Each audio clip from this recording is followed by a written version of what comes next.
Hello everyone, welcome to your own YouTube channel Shantanu's bioprep life science. तो आज हम देखने वाले हैं glycolysis beginner to advance level. ठीक है। In the previous lecture we have discuss introduction to metabolism. जितने भी बेसिक्स और कंसेप्ट्स थे वो हमने क्लियर किए। ठीक है। अभी वो कंसेप्ट्स आपके जब क्लियर हो गए होंगे तो अभी ये आराम से आपको समझ में आ जाएगा। ठीक है। तो स्टार्टिंग विद द ग्लाइकोलिसिस, एकदम आराम से हम इसको समझने वाले। So let us look at the salient features or characteristics of glycolysis pathway. Glycolysis is also known as EMP pathway. It is due to the name of these scientists, that is Emden, Meyerhoff, Parnas. इनकी वजह से ये नाम आया है EMP pathway. Glycolysis is derived from the Greek word glucose means sugar, or lysis means breakdown or dissolution. Location of glycolysis is in cytosol in both prokaryotes as well as in eukaryote. कहाँ पे होता है? cytosol. It can occur in aerobic as well as in anaerobic condition. अगर aerobic condition में occur करेगा तो end product बनेगा pyruvate. हम glycolysis में देखने वाले हैं ग्लूकोज का conversion pyruvate में होगा in 10 steps. और pyruvate will be further broken down into carbon dioxide and water. ये हम नेक्स्ट वीडियो में देखने वाले, ये आगे की चीज है। ठीक है। ग्लाइकोलिसिस में ग्लूकोज का ब्रेकडाउन पाइरुवेट में होगा। ठीक है। If it occurs under anaerobic condition, end product will be lactate. It occur in tissues lacking mitochondria. जो टिश्यूज जिनमें माइटोकॉन्ड्रिया एब्सेंट है उनमें भी ये अकर करता है। ठीक है। Examples are red blood cells, cornea, lens. तो ये इंपॉर्टेंट पॉइंट है, ये एज इट इज एग्जाम में आ सकता है। Next point is intermediates of glycolysis are used in the synthesis of amino acids and fat. ये आपको याद रखना पड़ेगा। ठीक है।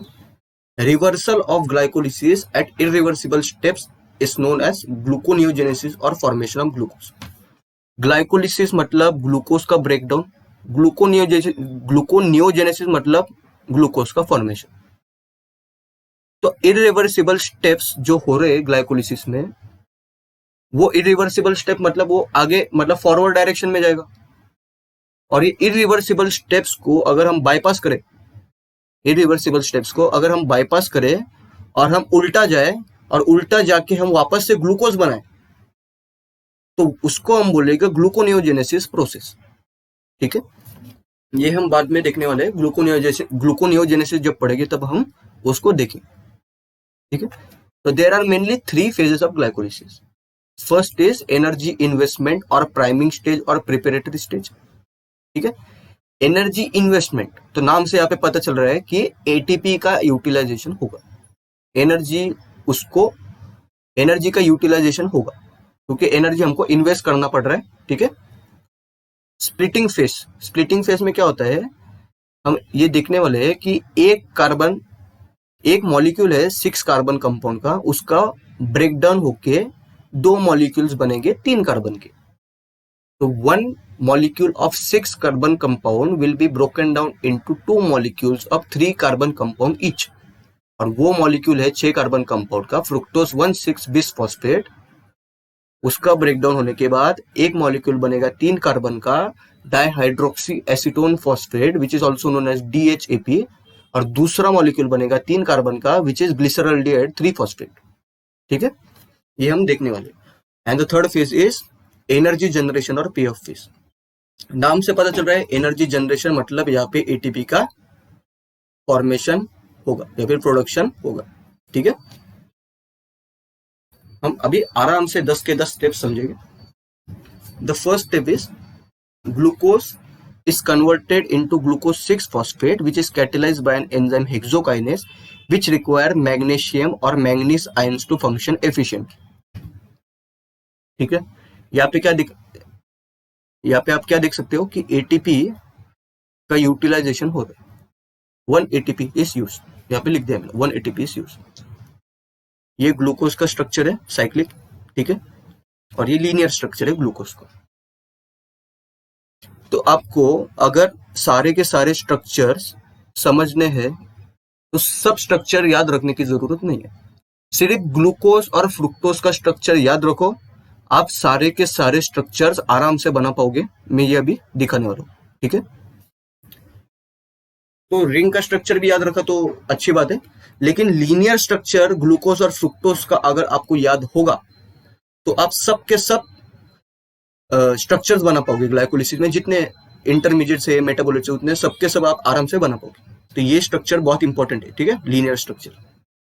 तो आप जैसे कि देख सकते हो कि ग्लूकोज का कन्वर्जन अगर ग्लूकोज 6 फॉस्फेट में हो रहा है, नाम से पता चल रहा है 6 फॉस्फेट मतलब 6 कार्बन पोजीशन पे फॉस्फेट ग्रुप जुड़ेगा। तो 6 यहाँ पे मैंने ब्लैक पेन से नंबरिंग कर दिया कार्बन की। तो आप देख सकते हो कि ये 6 पोजीशन है, यहाँ पे CH2O PO3 2-। तो 6 पोजीशन पे फॉस्फेट ग्रुप अटैच हो गया, ग्लूकोज का नाम चेंज होके ग्लूकोज 6 फॉस्फेट हो गया, ठीक है। लीनियर स्ट्रक्चर में भी आप देख सकते हो, ये कार्बन नंबर 6 है, कार्बन नंबर 6 पे फॉस्फेट ग्रुप ऐड हो गया, ग्लूकोज का नाम अभी चेंज हो गया ग्लूकोज 6 फॉस्फेट, क्योंकि कार्बन नंबर 6 पे अभी फॉस्फेट ग्रुप जुड़ गया है, ठीक है। अभी ये एक इंपॉर्टेंट चीज है, फॉस्फोराइलेशन के मोस्टली जो स्टेप्स होते हैं वो इरिवर्सिबल स्टेप्स होते हैं, और हमने डिस्कस किया था कि इरिवर्सिबल स्टेप्स में change in free energy is large negative due to which chemical reaction occur in forward direction only and not in backward direction। ये प्रीवियस लेक्चर में हमने डिस्कस किया, अगर नहीं देखा तो वो आपको देखना पड़ेगा वीडियो लेक्चर, ठीक है। And most of the almost all irreversible steps are regulatory steps, ठीक है। इसमें भी एक एक्सेप्शन है, वो अभी हम देखने वाले, नहीं तो फॉस्फोराइलेशन स्टेप्स इरिवर्सिबल ही होते हैं, इसमें एकदम रेयर केसेस में एक्सेप्शन होते हैं कि वो रिवर्सिबल होते हैं, ठीक है, वो अभी हम देखने वाले आगे।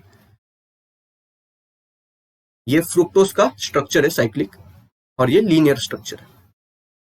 अभी अगर आपको फिर भी ग्लूकोज और फ्रुक्टोज का स्ट्रक्चर याद रखना होगा तो एक ट्रिक बता देता हूं मैं आपको। फ्रुक्टोज के स्ट्रक्चर में carbon number 1 and carbon number 6 दोनों में CH2OH है, कार्बन नंबर 2 पे कीटोन ग्रुप है, और 3, 4, 5, 6 ये जो कार्बन है ये ऐसा का ऐसा स्ट्रक्चर ग्लूकोज में 3, 4, 5, 6 सेम। ग्लूकोज के फर्स्ट कार्बन पे अल्डिहाइड ग्रुप है, ठीक है, और सेकंड का आपको ये याद रखना पड़ेगा। ये एकदम इजी ट्रिक है, इसके अलावा कोई और ट्रिक हो ही नहीं सकती, ठीक है। तो ऐसे आप याद रख सकते हो ग्लूकोज एंड फ्रुक्टोज का स्ट्रक्चर, ठीक है। सिर्फ ये दो स्ट्रक्चर से आप सारे के सारे मेटाबोलाइट्स एंड इंटरमीडिएट के स्ट्रक्चर ड्रॉ कर पाओगे, ये अभी हम देखने वाले। तो ये ग्लूकोज का स्ट्रक्चर है, ग्लूकोज के 6 कार्बन पे फॉस्फेट ग्रुप अटैच हो गया, ग्लूकोज 6 फॉस्फेट बन गया। ये फ्रुक्टोज है, अभी फ्रुक्टोज 6 फॉस्फेट में यहाँ पे फॉस्फेट ग्रुप लग जाएगा, अभी हम देखेंगे उसको। Glucose 6 phosphate is converted into fructose 6 phosphate which is catalysed by an enzyme phosphohexose isomerase or phosphogluco isomerase. It requires magnesium ions to function efficiently. ये स्टेप को हम बोलते हैं isomerisation and it is reversible step. Isomerisation क्यों बोलते हैं? क्योंकि glucose 6 phosphate and fructose 6 phosphate are isomers of each other as evident from chemical formula C6H11O6PO3 2-, दोनों का सेम। तो सिर्फ अरेंजमेंट में डिफरेंस होगा, ठीक है, केमिकल स्ट्रक्चर के अरेंजमेंट में डिफरेंट होगा, अरेंजमेंट में डिफरेंस होगा, ठीक है, केमिकल फॉर्मूला सेम, ठीक है, वो भी हम देखेंगे। ये ग्लूकोज 6 फॉस्फेट में 6 पोजीशन पे फॉस्फेट ग्रुप आ गया, फ्रुक्टोज 6 फॉस्फेट में 6 पोजीशन पे फॉस्फेट ग्रुप आ गया। इनका दोनों का केमिकल फॉर्मूला सेम है, वो अभी हमने देखा लास्ट स्लाइड। लीनियर स्ट्रक्चर में भी ये ग्लूकोज 6 फॉस्फेट मतलब 6 पोजीशन पे फॉस्फेट ग्रुप, और फ्रुक्टोज 6 फॉस्फेट में 6 पोजीशन पे फॉस्फेट ग्रुप ऑफ फ्रुक्टोज। दोनों क्या है? Isomers of each other as evident from their chemical formula. Easy है। तो सिर्फ ग्लूकोज के स्ट्रक्चर से आपने बना दिया ग्लूकोज 6 फॉस्फेट, और फ्रुक्टोज के स्ट्रक्चर से आपने बना दिया फ्रुक्टोज 6 फॉस्फेट, ठीक है। Fructose 6 phosphate will be converted into fructose 1,6 bisphosphate. एक एटीपी का यूटिलाइजेशन हो रहा है। It is catalysed by an enzyme phosphofructokinase 1। It require magnesium ions to function efficiently. Phosphorylation, ठीक है, काइनेस क्या करता है? एंजाइम में काइनेस नाम है, मतलब वो फॉस्फेट ग्रुप को ऐड करवाए, ठीक है। फॉस्फोराइलेशन ये भी इरिवर्सिबल एंड रेगुलेटरी स्टेप है, ठीक है। तो हम इसको विद द हेल्प ऑफ के स्ट्रक्चर समझेंगे, ठीक है। ये fructose 1,6 bis phosphate, fructose 6 phosphate में 6 पोजीशन पे फॉस्फेट ग्रुप था। अभी क्या बना था, फ्रुक्टोज 1,6 बिस फॉस्फेट, 1 भी इन्वॉल्व है, मतलब कार्बन नंबर 1 पे भी फॉस्फेट ग्रुप होना ही चाहिए और कार्बन नंबर 6 पे भी फॉस्फेट ग्रुप होना ही चाहिए, तभी तो हम उसको फ्रुक्टोज 1,6 बिस फॉस्फेट कहेंगे। तो आप देख सकते हो फ्रुक्टोज के फर्स्ट पोजीशन पे भी और 6 पोजीशन पे भी फॉस्फेट ग्रुप अटैच्ड है। ये फ्रुक्टोज 6 फॉस्फेट का लीनियर स्ट्रक्चर है। अब यहाँ पे देख सकते हो कि फ्रुक्टोज 6 फॉस्फेट में पहले क्या था, 6 कार्बन पोजीशन पे फॉस्फेट ग्रुप था। फ्रुक्टोज 1,6 बिस फॉस्फेट में 6 पोजीशन पे भी होगा और फर्स्ट पोजीशन पे भी होगा, बन गया फ्रुक्टोज 1,6 बिस फॉस्फेट, ठीक है। नेक्स्ट है फ्रुक्टोज 1,6 बिस फॉस्फेट, जो कि 6 कार्बन का मॉलिक्यूल है।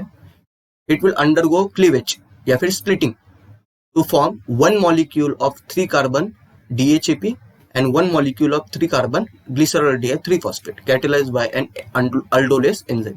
Aldolase require zinc to function efficient.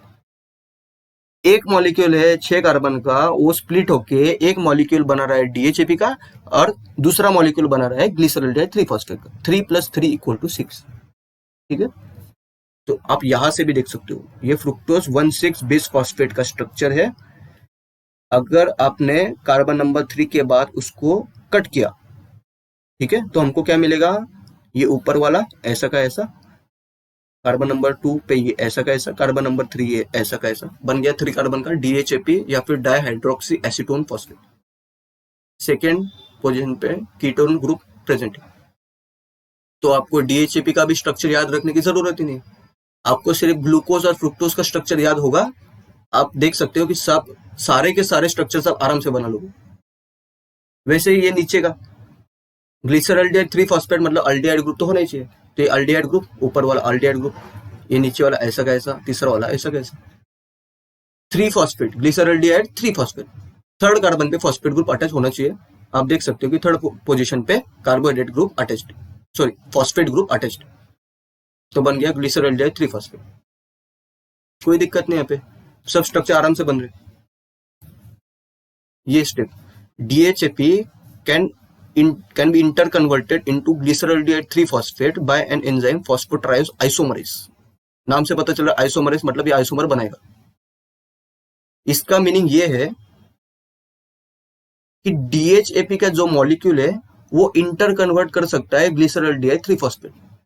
तो पहले ग्लिसरॉल्डिहाइड 3 फॉस्फेट ओरिजिनली तो बन रहा था, उसके बाद ये DHAP है, ये DHAP भी इंटर कन्वर्ट करके अगर ग्लिसरॉल्डिहाइड 3 फॉस्फेट बनाएगा, तो आप बताओ अभी ग्लिसरॉल्डिहाइड 3 फॉस्फेट के कितने मॉलिक्यूल बनेंगे? ग्लिसरॉल्डिहाइड 3 फॉस्फेट के 2 मॉलिक्यूल बनेंगे, एक तो ओरिजिनल वाला और दूसरा वाला कहां से आएगा, DHAP इंटर कन्वर्ट कर रहा है ग्लिसरॉल्डिहाइड 3 फॉस्फेट में। So now there will be 2 molecules of glyceraldehyde 3 phosphate, ठीक है। और DHAP and glyceraldehyde 3 phosphate are isomers as evident from the chemical formula। अब ये काउंट भी कर सकते हो, कार्बन कितने, हाइड्रोजन कितने, ऑक्सीजन कितने, और ये फॉस्फेट ग्रुप का it is an reversible step. और यहाँ पे मैंने लिखा है कि commonly DHAP will get converted into glyceraldehyde 3 phosphate and now there will be 2 molecules of glyceraldehyde 3 phosphate, ठीक है। ये समझ में आ गया होगा। ये स्टेप से बच्चे बहुत डरते, ठीक है। तो अगर अभी हमने देखा कि 2 मॉलिक्यूल कहां से है, ये आपको समझ में आ गया होगा। So 2 molecule of glyceraldehyde 3 phosphate will be converted into 1,3 bis phosphoglycerate. इसके भी 2 मॉलिक्यूल बनेंगे। It is catalysed by an enzyme glyceraldehyde 3 phosphate dehydrogenase. ये स्टेप है ऑक्सीडेशन की। यहां पे क्या हो रहा है, ये जो एंजाइम है ग्लिसरॉल्डिहाइड 3 फॉस्फेट डिहाइड्रोजनेज, ये H+ आयंस एंड इलेक्ट्रॉन को रिमूव करेगा। कहां से, ये यहां से ग्लिसरॉल्डिहाइड 3 फॉस्फेट्स, और वो कहां पे पास करवाएगा, कोएंजाइम NAD+। अभी NAD+ या फिर NAD+, ये ऑक्सीडाइज फॉर्म में है।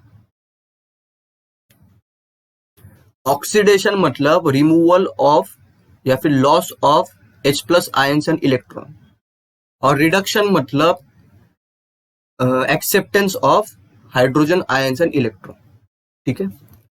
तो यहाँ से ये अगर पॉजिटिव साइन है, इसका मतलब क्या हो गया कि इलेक्ट्रॉन इसमें नहीं है, इसलिए ये पॉजिटिव साइन है, मतलब इसका ये ऑक्सीडाइज फॉर्म है, ठीक है, इसलिए पॉजिटिव।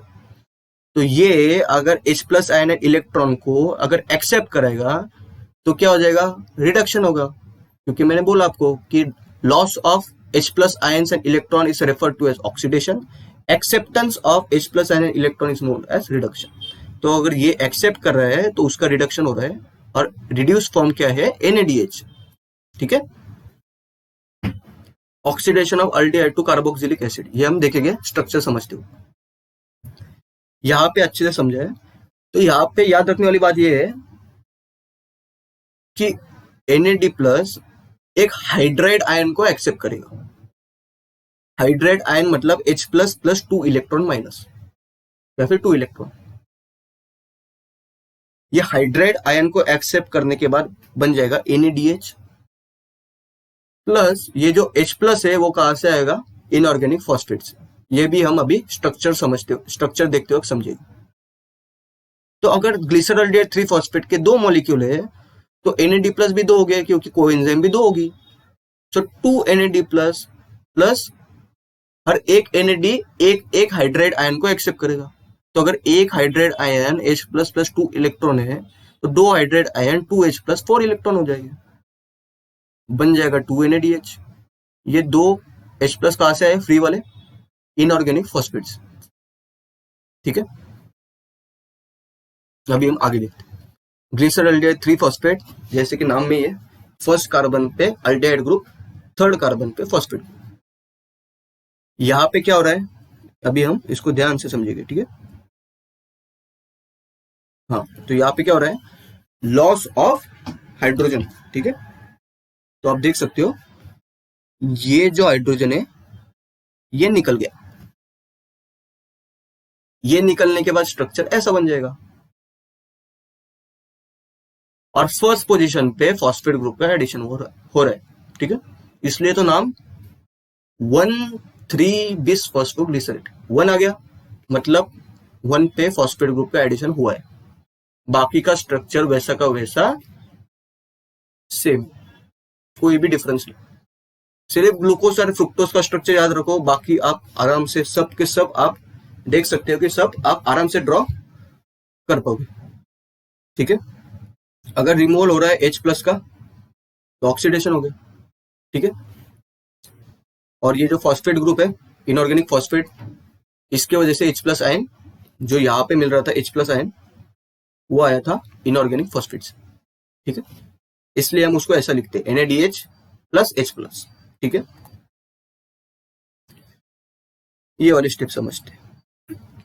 1,3 बिस फॉस्फोग्लिसरेट, जो कि जिसके 2 मॉलिक्यूल है, will convert into 2 molecules of 3 phosphoglycerate. अभी ये एनर्जी जनरेशन वाली फेज चालू गई। कैसे समझा, क्योंकि आप देख सकते हो कि 2 ADP is getting converted into 2 ATP, तो 2 ATP का फॉर्मेशन हो रहा है। एक मॉलिक्यूल 1,3 बिस फॉस्फोग्लिसरेट, इसका कन्वर्जन जब 3 फॉस्फोग्लिसरेट में होगा तो 1 ATP बनेगा, लेकिन 2 मॉलिक्यूल्स प्रेजेंट है तो 2 ATP बनेंगे। And since there is formation or generation of ATP, this is energy generation or pay of phase, ठीक है। It is catalyzed by an enzyme phosphoglycerate kinase. It requires magnesium ions to function efficiently. ठीक है, ये phosphorylation वाली step है। मैंने पहले बोला था कि मोस्टली फॉस्फोराइलेशन की स्टेप्स इरिवर्सिबल और रेगुलेटरी नेचर की होती, लेकिन ये एक रेयर एक्सेप्शन है, ठीक है। इसलिए मैंने यहाँ पे 3-3 स्टार्स दिए, क्योंकि ये फेवरेट क्वेश्चन है एग्जामिनर का, कि which of the following phosphorylation steps in glycolysis is reversible. 7 step, या फिर आप ऐसा भी याद रख सकते हो 1,3 बिस फॉस्फोग्लिसरेट टू 3 फॉस्फोग्लिसरेट। तो ये याद रखना पड़ेगा आपको, ये बहुत इंपॉर्टेंट। ये रेयर एक्सेप्शन है कि नहीं तो फॉस्फोराइलेशन के स्टेप्स इरिवर्सिबल नेचर के होते हैं और रेगुलेटरी होते हैं, लेकिन ये एक रेयर एक्सेप्शन है। This is in spite of phosphorylation, this is a reversible step and it is not a regulatory step, ठीक है। नेक्स्ट, 1,3 बिस फॉस्फोग्लिसरेट, तो ये फर्स्ट कार्बन पे फॉस्फेट ग्रुप है, थर्ड कार्बन पे फॉस्फेट ग्रुप है, इसलिए इसका नाम है 1,3 बिस फॉस्फोग्लिसरेट। इसका कन्वर्जन हो रहा है 3 फॉस्फोग्लिसरेट। तो अभी आप मुझे पूछोगे कि सर ये तो लॉस हो रहा है फॉस्फेट ग्रुप का, तो फॉस्फोराइलेशन कैसे हुआ? तो फॉस्फोराइलेशन ऐसे हुआ,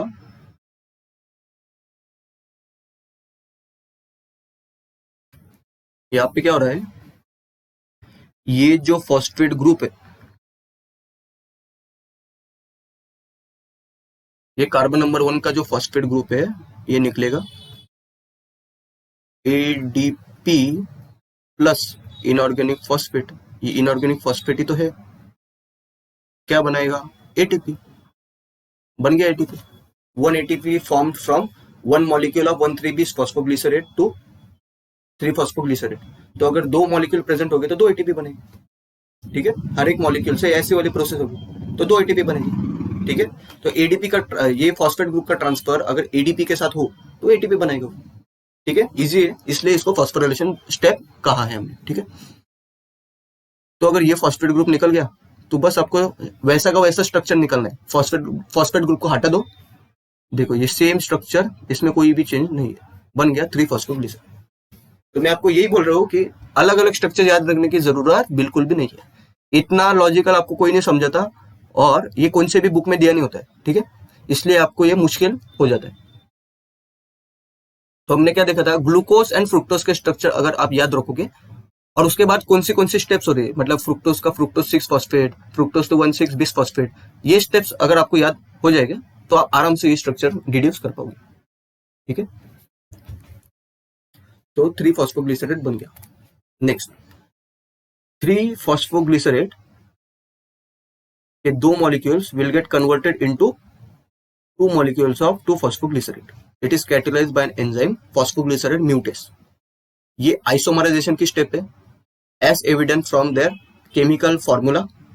अगर आप इनका केमिकल फॉर्मूला देखोगे तो ये निकल के आएगा। अब अगर आप काउंट करोगे 1 2 3 3 कार्बन, 1 2 3 4 4 हाइड्रोजन, 1 2 3 4 4 ऑक्सीजन और PO3 2 माइनस, वैसे ही आप इसका भी काउंट करोगे तो ये दोनों सेम निकल गए।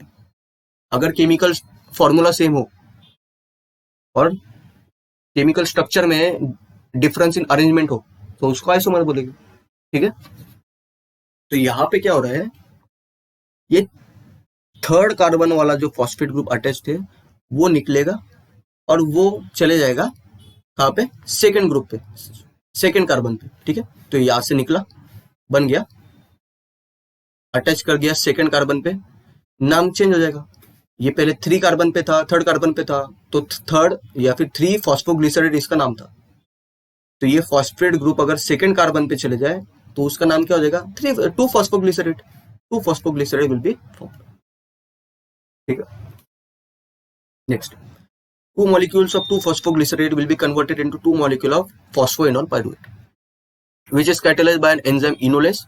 It require magnesium or manganese ions to function efficiently. ये स्टेप को हमने डिहाइड्रेशन इसलिए कहा है क्योंकि there is a loss of water molecule. ठीक है, पेप्टाइड बॉन्ड फॉर्मेशन भी एक डिहाइड्रेशन प्रोसेस है, उसमें भी लॉस ऑफ वाटर मॉलिक्यूल होता है। ठीक है, तो आप देख सकते हो सेकेंड कार्बन पोजीशन पे फॉस्फेट ग्रुप है, ये है 2 फॉस्फोग्लिसरेट। अब देख सकते हो कि वाटर मॉलिक्यूल का एक हाइड्रोजन यहां से निकला कार्बन नंबर 2 से, और OH ग्रुप निकला थर्ड कार्बन से, तो H2O का लॉस हो गया।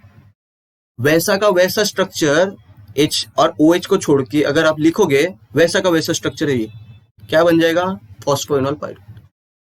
अलग अलग स्ट्रक्चर्स याद रखने की जरूरत नहीं है, सिर्फ ग्लूकोज और फ्रुक्टोज का स्ट्रक्चर याद रखो, आप सारे के सारे स्ट्रक्चर आराम से बना पाओगे। अब देख सकते हो मेरे साथ। ठीक है, नेक्स्ट ये लास्ट है, फॉस्फोइनॉल पाइरुवेट के 2 molecules will get converted into 2 molecules of pyruvate. ठीक है, यहाँ पे 2 ATP का जनरेशन होता है, फॉर्मेशन या फिर जनरेशन होता है। एक मॉलिक्यूल से 1 ATP का फॉर्मेशन, 2 मॉलिक्यूल से तो 2 ATP का फॉर्मेशन। अभी ये बहुत कम बुक्स में दिया होता है कि बच्चों को लगता है कि फॉस्फोइनॉल पाइरुवेट से डायरेक्ट पाइरुवेट बनेगा स्टेबल फॉर्म वाला, तो ऐसा नहीं है। पहले इनॉल फॉर्म वाला पाइरुवेट बनेगा जो कि अनस्टेबल होता है। ठीक है, ये प्रोसेस कौन कैटालाइज करवा है, pyruvate kinase enzyme. It require magnesium and potassium ions to function efficient. इसको फॉस्फोराइलेशन स्टेप क्यों बोलते हैं ये भी हम समझेंगे अभी, ठीक है। It is N irreversible and regulatory step. तो फॉस्फोराइलेशन के मोस्टली इरिवर्सिबल और रेगुलेटरी स्टेप से होते हैं, मैंने रेयर एक्सेप्शन आपको बताया था, ठीक है, वो याद रखना। अभी इसको फॉस्फोराइलेशन क्यों बोलते हैं ये भी अभी हम समझेंगे। तो वो सेम है जो हमने पहले देखा, ये वाला फॉस्फेट ग्रुप निकला,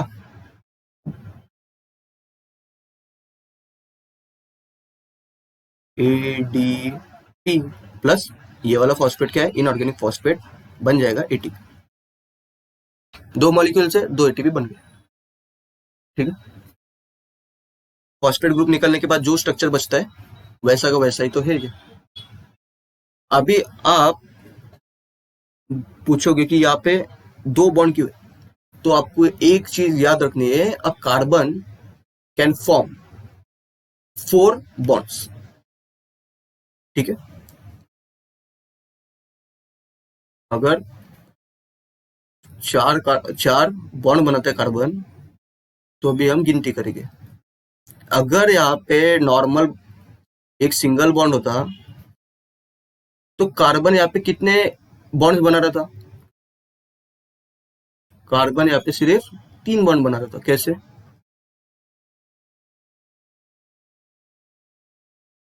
ये देखो, ये हाइड्रोजन एक इधर और एक इधर लगा दो, तो ये पहला बॉन्ड, ये दूसरा बॉन्ड, ये तीसरा बॉन्ड, बनाने कितने हैं, 4। तो पॉसिबल होगा जब यहाँ पे हाइड्रोजन यहाँ पे एक बॉन्ड ऐड होगा, इसलिए डबल बॉन्ड है। ये कौन से भी बुक में नहीं है, ये कोई नहीं समझने वाला, ठीक है। मैंने आपका कंफ्यूजन दूर कर दिया कि यहाँ पे डबल बॉन्ड क्यों है। उसके पीछे का लॉजिक क्या है, कार्बन विल फॉर्म 4 बॉन्ड्स। अगर ये वाले कार्बन के लिए आप देखोगे तो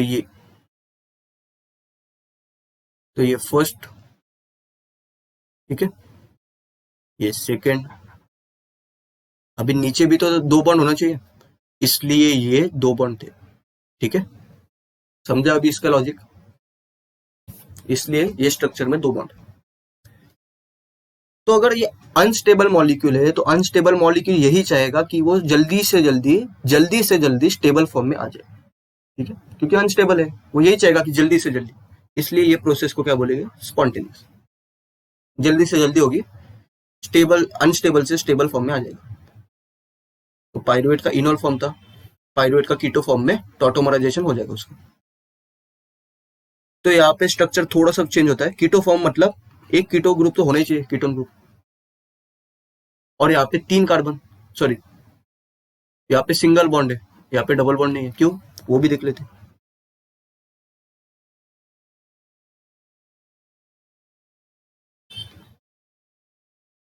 CH3,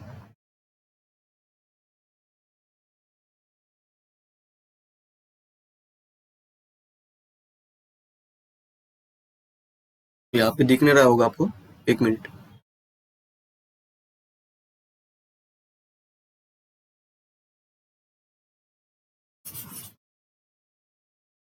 ऊपर ही बनाता हूँ मैं।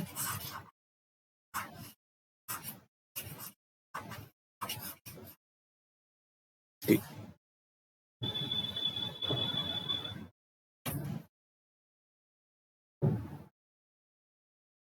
ठीक, तो ये देखो CH3 है, तो मैं ऐसा लिख देता हूँ। अभी हम कार्बन का काउंट करेंगे, कितने बॉन्ड बना रहे कार्बन। ये देखो, ये वाले कार्बन के लिए ये फर्स्ट बॉन्ड बन गया, दूसरा बॉन्ड बन गया, तीसरा बॉन्ड बन गया, चौथा बॉन्ड बन गया, ठीक है। ये वाले कार्बन के लिए ये 2 है, ये तीसरा बॉन्ड, ये चौथा बॉन्ड, ठीक है। अगर हम डबल बॉन्ड डाल देते तो क्या होता, अगर हम डबल बॉन्ड डाल देते तो क्या होता, फिर वो 5 बॉन्ड बनाता। 5 बॉन्ड कैसे, वो भी देखते हैं। अगर हम यहाँ पे डबल बॉन्ड डाल देते, ये डबल बॉन्ड डाल दिया, ठीक है। और अगर हम काउंट करते हैं अभी,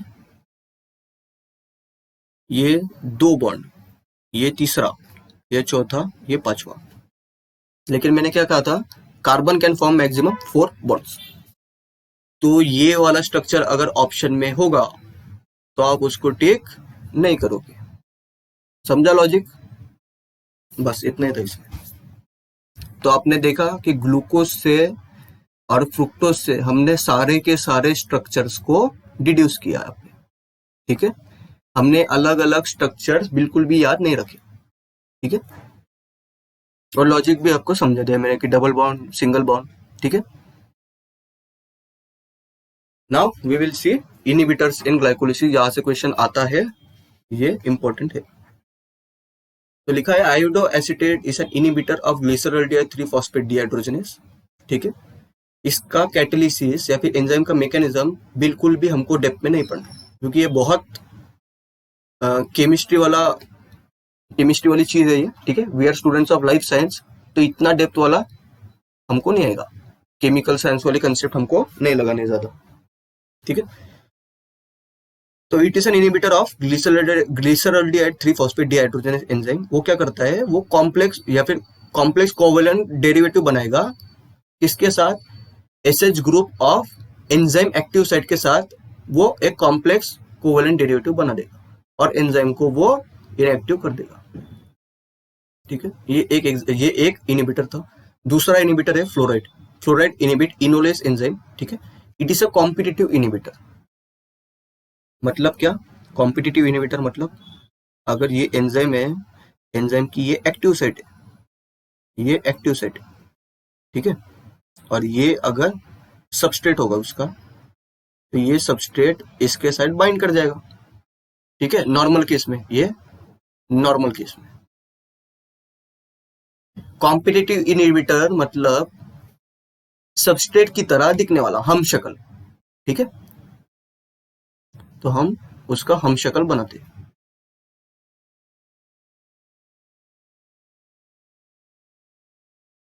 ठीक है। ये क्या है,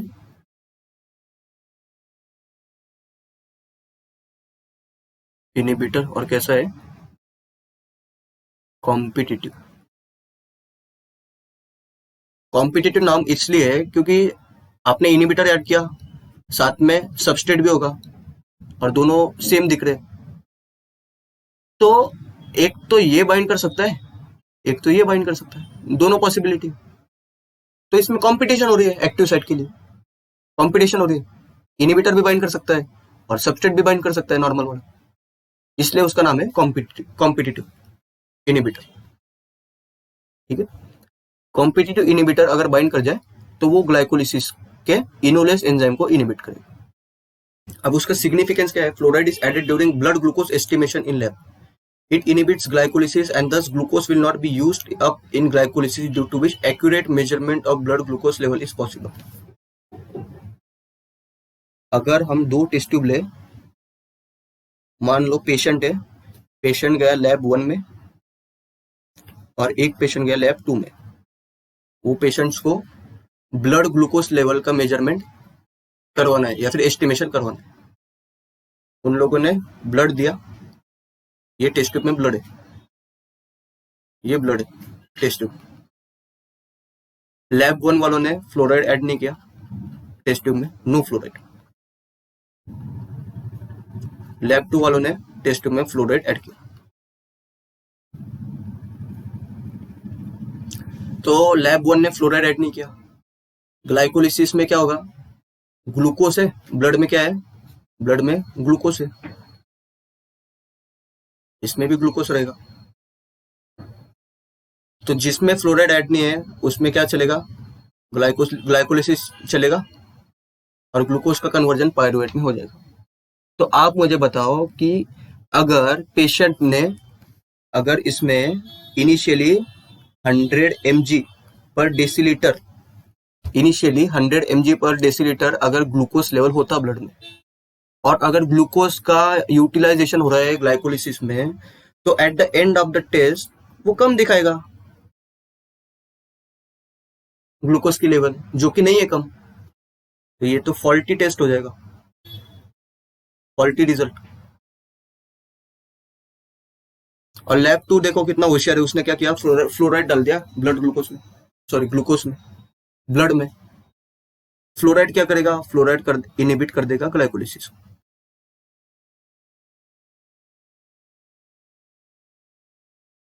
अगर ग्लाइकोलिसिस को इनहिबिट कर दिया तो ग्लूकोज जितना था, मान लो ग्लूकोज यहाँ पे 100 mg था पेशेंट के ब्लड में, तो वो थोड़े टाइम बाद भी इतना ही दिखाएगा। क्यों? क्योंकि glucose is not getting used up in the glycolysis. Glucose is not getting used up मतलब ग्लूकोज की लेवल उतनी की उतनी रहेगी। ठीक है, ये बेस्ट और एक्यूरेट रिजल्ट दिखाएगा लैब 2 का रिजल्ट। Lab 2 best. ठीक है, ये था सिग्निफिकेंस। हाँ, तो हेक्सोकाइनेस एंड ग्लूकोकाइनेस, ये मैंने जानबूझ के एक स्लाइड बनाया इसके ऊपर, यहां से भी क्वेश्चन आते हैं। ठीक है, ये फर्स्ट स्टेप को कैटेलाइज करती है ग्लाइकोलिसिस की, that is conversion of glucose to glucose 6 phosphate. Hexokinase is present in all tissues, glucokinase is present only in liver. Hexokinase enzyme का Km लो है, which is of 0.1 micromolar millimolar, sorry. Glucokinase enzyme का Km value high है, 10 millimolar. Hexokinase catalyzes the phosphorylation of hexoses like fructose, mannose, etc. Glucokinase catalyzes the phosphorylation of only glucose. यहाँ पे मैंने दिखाया है, जिनको पता नहीं है, कि Km value is inversely proportional to the affinity of enzyme for substrate. Km value अगर कम होगी तो affinity of enzyme for substrate ज्यादा होगी, क्योंकि इनवर्सली प्रोपोर्शनल। Km वैल्यू अगर हाई होगा तो affinity of enzyme for substrate कम हो जाएगा। ठीक है, तो आप देख सकते हो कि हेक्सोकाइनेस का Km वैल्यू लो है। लो है मतलब affinity of enzyme for substrate ज्यादा होनी चाहिए। एंजाइम कौन है यहाँ पे, हेक्सोकाइनेस। सबस्ट्रेट कौन है यहाँ पे, ग्लूकोज। ठीक है, तो हेक्सोकाइनेस का अगर Km वैल्यू लो है मतलब उसका एफिनिटी सबस्ट्रेट के लिए ज्यादा है, मतलब कि उसका एफिनिटी फॉर ग्लूकोज ज्यादा है, तो ग्लूकोज कम कॉन्सेंट्रेशन में भी होगा तो वो आराम से बाइंड कर जाएगा एंजाइम के पास, क्योंकि एफिनिटी मतलब अट्रैक्शन और लाइकिंग। ठीक है, एंजाइम का लाइकिंग सबस्ट्रेट के लिए ज्यादा है, तो वो खींचा चले जाएगा उसके पास और बाइंड कर जाएगा, even if it is present in low concentration. ठीक है, glucokinase has high Km value. High Km value मतलब affinity of enzyme for substrate will be lower. ठीक है, तो ग्लूकोकाइनेस का एफिनिटी ग्लूकोज के लिए कम है। ग्लूकोकाइनेस का लाइकिंग या फिर अट्रैक्शन ग्लूकोज के लिए कम है, तो वो तभी बाइंड कर सकता है जब सबस्ट्रेट ग्लूकोज ज्यादा कॉन्सेंट्रेशन में मौजूद हो। ठीक है, क्योंकि उसका अट्रैक्शन कम है। अट्रैक्शन क्यों कम है, क्योंकि उसकी Km वैल्यू ज्यादा है, उसकी वजह से affinity of enzyme for substrate is less. So whenever the substrate glucose will be present in higher concentration, only then it can bind with the enzyme glucokinase. ठीक है, that is after meal as glucose level rise above 100 mg per deciliter. तो after मील कौन काम करेगा, glucokinase, नहीं तो कौन काम करेगा, हेक्सोकाइनेस। ये था। ठीक है, नेक्स्ट, ये इंपॉर्टेंट है, एनर्जेटिक्स ऑफ ग्लाइकोलिसिस। आपने देखा था कि फर्स्ट स्टेप में एक एटीपी यूज होगी और थर्ड स्टेप में एक एटीपी यूज होगी।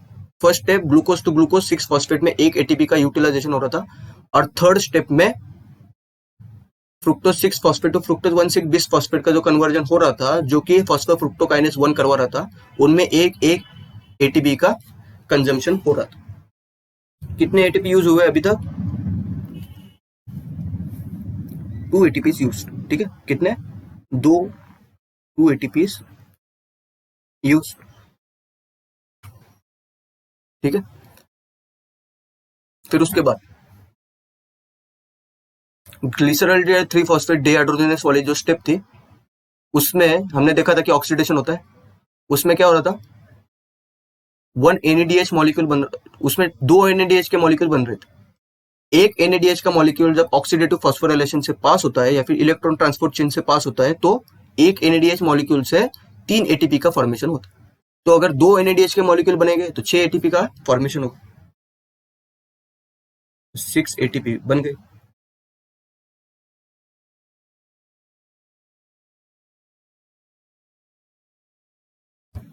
दो ATP बन रहे थे 7 स्टेप ऑफ ग्लाइकोलिसिस फॉस्फोराइलेशन वाली स्टेप, और लास्ट स्टेप कौन सी? लास्ट स्टेप में भी 2 ATP बन रहे थे, that is conversion of phosphoenol pyruvate to pyruvate. तो दो ATP मिलाकर कितने हो गए? 4 ATP।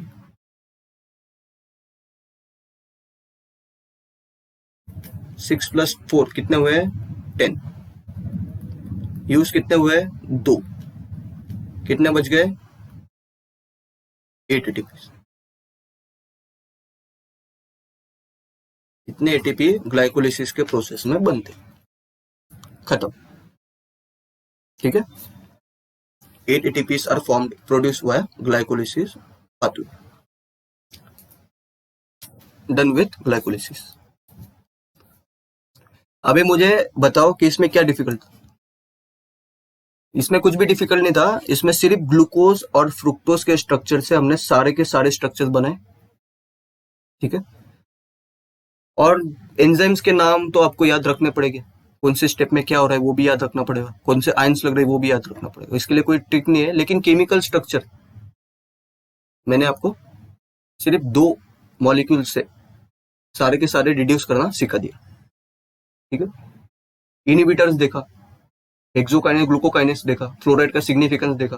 ठीक है, और 10 स्टेप्स क्या ग्लाइकोलिसिस हमने पूरा डिटेल में कवर किया। अभी ये शायद से सब लोगों को समझ में आ गया होगा। ठीक है, क्योंकि एक कॉलेज में सिर्फ लीनियर पाथवे ड्रॉ करके दिखाएगी आपको, विदाउट स्ट्रक्चर, कुछ समझाएगी नहीं, ड्रॉ करके दे देगी आपको। ठीक है, वो बाद में